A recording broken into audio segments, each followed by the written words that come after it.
get our full-blown acceleration here. Hey everyone, it's Ben Hardy here, and in today's I'm going to be reviewing a Ford Bronco Raptor that I think has the absolute perfect specification. Before I get into this video though, a huge shout out and thank you to the National GMC here in American Fork, Utah for giving me some time with this Bronco Raptor. I'm going to include a link to their inventory in the description down below so you can check out what they have currently. If you need any help whatsoever, just ask for David. And then on a side note, if you can save time and money next time purchase a car, link to my car buying guide in the description down below. Let's get into it.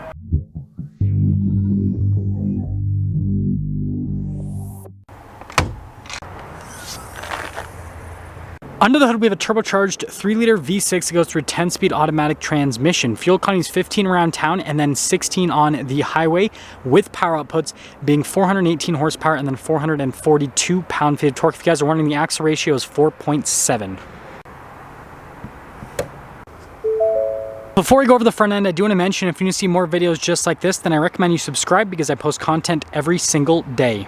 Starting with the hood, there's not a lot happening in the front of the hood, but as you go back, you guys can see the venting there, which is really cool. It has the Raptor logo on either side and definitely gives us a distinctive appearance. Still have the mirrors fixed onto the body. And then going over the front end, we've got the distinctive chunky Ford grille there in the center with the marker lights in the center. We've got the orange daytime lights with the LED headlamps. Parking sensors there on that bumper. You've got the giant bash plate on the front end as well.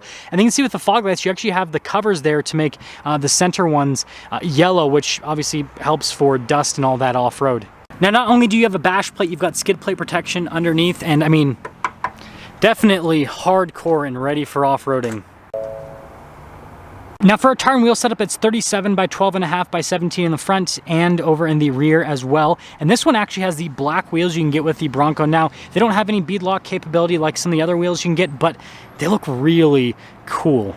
Now I've got independent front suspension here at the Bronco Raptor, and you guys can see we've got the live valve shocks from Fox. Gigantic fender flares here with the venting on the side. You got the mud guard, and then you guys can see here with the steps, you can take them off pretty easily. You've got the rock rail, and then you have that little removable piece on the rear fender flare. This thing looks like an absolute monster truck. 13 inches of travel in the front, 14 inches of travel in the rear, and well, basically is one from a performance standpoint. Now I've got a solid rear axle here, and then you guys can see again with the live valve shocks from Fox in the rear.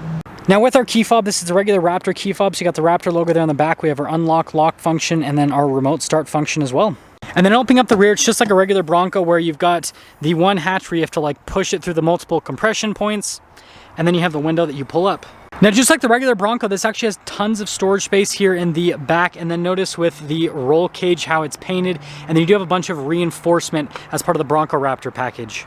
And then you close the window and of course the tailgate. Now we have these taillights that are unique to the Bronco Raptor, and they look really cool. We've got a Raptor logo there, parking sensors here on the back bumper, which you can see is really sturdy, and then we do have the spare 37 there on the back as well. Now that's gonna sum things up for the rear, and I absolutely love the styling here. It just looks super aggressive, and I realize that since this one is white, it's kind of like the O.J. Simpson edition of the Bronco Raptor, and well, if he was driving one of these in the 1990s, he would have been able to get away from police no problem. Now this is where things get real exciting. You guys can see the blue here and then the orange on the netting, and yeah, really cool color combo. And that blue and orange continues into the interior. You guys can see here with the center of the seats, the seat belts as well, and seeing this in person, oh, it looks good. Legroom in the back of the Bronco Raptor is solid. We got this little netting right here and stadium seating, so we're higher than the front passengers. Headroom is also pretty good. Now I've got window controls there in the center, and then you guys can see with the charging outlets, and we have our Utah-shaped cup holder armrest. Front door panel has that same coloration with the blue, which is really cool, and then again with a storage net, and then the mirrors do have blind spot monitoring. And then the front seats are just as cool as the rear. You guys can see really aggressive bolstering, but you've got the orange and the blue, and then of course orange for the seat belts, and the seat is power adjustable. Normal stuff like a hood latch release, we've got this for the parking brake, light controls, and then the steering wheel is manually adjustable.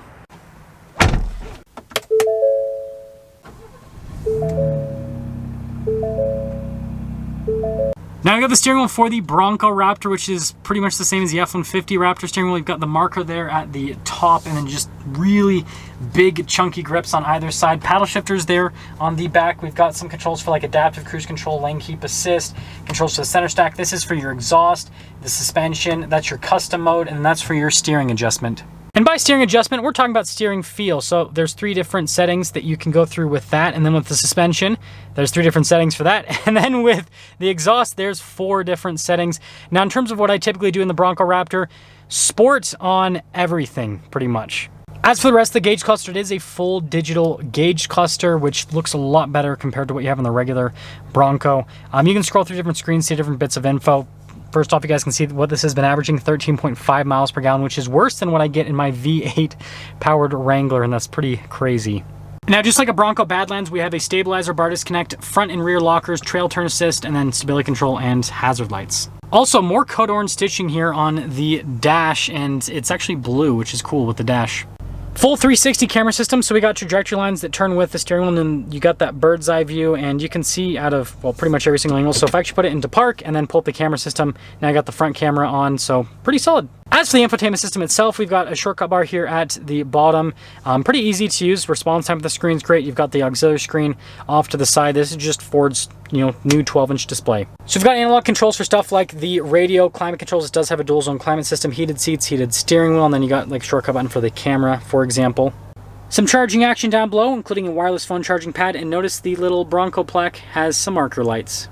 Shifter for the 10-speed automatic transmission, and it does have, again, that manual shift function if you want to use that. Couple cup holders here, and then we do have our drive line select here on the top, so you get 2-wheel drive, 4-wheel high, 4-wheel low, 4-wheel auto, and then your off-road cruise control, and then your drive mode select. Drive modes pop up here in the center, so other than that, my mode, which is the R mode, you guys can see you've got a bunch of different drive modes for both on-road and off-road use. The main mode you'll probably use normal, sports, and then, of course, Baja.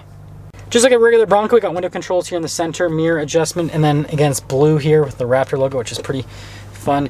Good storage space there. And speaking of storage space, solid with the glove box, and then notice the Bronco logo there on the front. Up top here, we have a bunch of auxiliary switches for different auxiliary items. This is for the center fog lights that are supposed to be covered up, auxiliary switch number 1. And then we do have top insulation here. You can take this off pretty easily. And then for the back, you do need to use tools. Now, this is the original window sticker on this Bronco Raptor. I'm just showing this to show you guys the options on this. So you can see this has like the Luxe package, all that.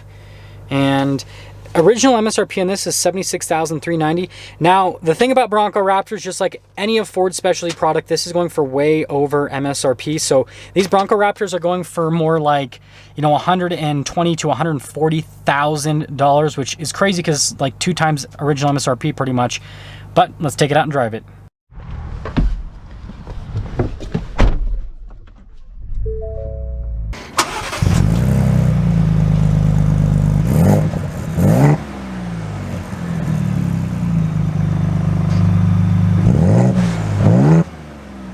Well, let's talk about visibility before we set off. Here's your visibility over the hood. Both the mirrors do have blind spot monitoring throughout the rest of the rear. And let's set off. Setting off in the Bronco Raptor. And I know I've reviewed quite a few Bronco Raptors, but the reason I wanted to review this one is because, first off, I think you guys will like the overall spec on this with the white because it's kind of more of like a toned down color. And I wanted to see how comfortable these seats are because I reviewed Bronco Raptor with the marine grade vinyl seats, was the first one, and I said that those are probably the best seats to go for because they're the most comfortable. But I wanted to really just have some time with these seats to make sure, and we'll talk about that towards the end of the review. But first off, this thing is so fun. So I've got it in the sport mode right now. And let me tell you, there is nothing else that you can buy from the factory that quite drives like this. Like, the F-150 Raptor is close, but this is so much more like, I would say like buggy-like compared to an F-150 Raptor. Like, the F-150 Raptor still feels like a normal pickup truck. This, on the other hand, like, it almost feels like a gigantic Razor. Like, if you've ever driven a Razor, it kind of feels like that. Like, just with how this drives and everything. Now, it's not the most comfortable vehicle. If you want comfort, F-150 Raptor is going to be a lot more comfortable compared to this. But if you're looking for like a more like exciting driving experience, this is a lot more exciting to drive compared to the F-150 Raptor, right? Shorter wheelbase, so it kind of handles a little bit better, even though it doesn't feel as stable at high speeds compared to the F-150 Raptor. You know, handling's a little bit better. Transmission is just as responsive with the upshifts and the downshifts with this compared to the F-150 Raptor. And the thing that's interesting is this can handle bumps just as well as the F-150 Raptor in terms of like the suspension surviving the bumps. But what I will say is you feel a heck of a lot more as a driver and, you know, if you were a passenger in this. And the reason behind that is because, you know, again, that shorter wheelbase and the new F-150 platform, it's really been built out for like luxury. The Bronco was not built out for luxury, it was built out for off-road performance.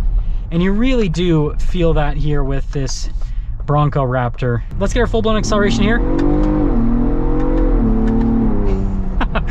It sounds good, it's quick. And you know, being an owner of a Gen 3 Ford Raptor, I can tell you that driving one of these around, it doesn't, like, I don't miss my Raptor, but that's coming from, you guys gotta understand, that is coming from someone that, you know, owns multiple vehicles, and some of those vehicles are really comfortable. So like, if this was my only vehicle, I think I would get kind of annoyed with it because of like how raw it is. Like, it's loud and it's, you know, kind of bumpy and it's all over the place. But as like a second vehicle, I think this is so cool. Like something that you just occasionally drive, you know, on your commute. And you know what it is? You can daily drive this ultimately. It's not like, it's not horrible. It's similar to like a Jeep Wrangler, right? But like if you were to just daily drive this every so often and then take this on off-road adventures, you'd absolutely love your ownership experience. But you know, I feel like if this was your only vehicle, you might get sick of it because you might be like, okay, I'm sick of the noise. I'm sick of the wind noise. I'm sick of the tire noise. You know, the ride comfort, you're like, I just want something a little bit more comfortable. I can imagine, you know, some of those gripes popping up. Whereas with the F-150 Raptor, it's just a better all-around vehicle. So yeah, and finishing things up with these seats are not as comfortable as the marine grade vinyl seats, but these are more comfortable than the Recaro seats in the F-150 Raptor. So I would be okay with, if you got these seats, I would say that that's completely fine. Like there's no negative to these seats. Other than they'd be pretty hard to clean up with off-roading. So maybe get the black ones, but these look cool. So let me know what you guys think about the Bronco Raptor. And I guess my opinion on this point is great second vehicle, not necessarily the best first vehicle. That's gonna sum things up with our video on this Bronco Raptor. Again, a huge shout out and thank you to the National GMC here in American Fork, Utah for giving me some time with this Bronco Raptor. Check out the inventory in the description down below. Ask for Dave if you have any questions. I'll see you.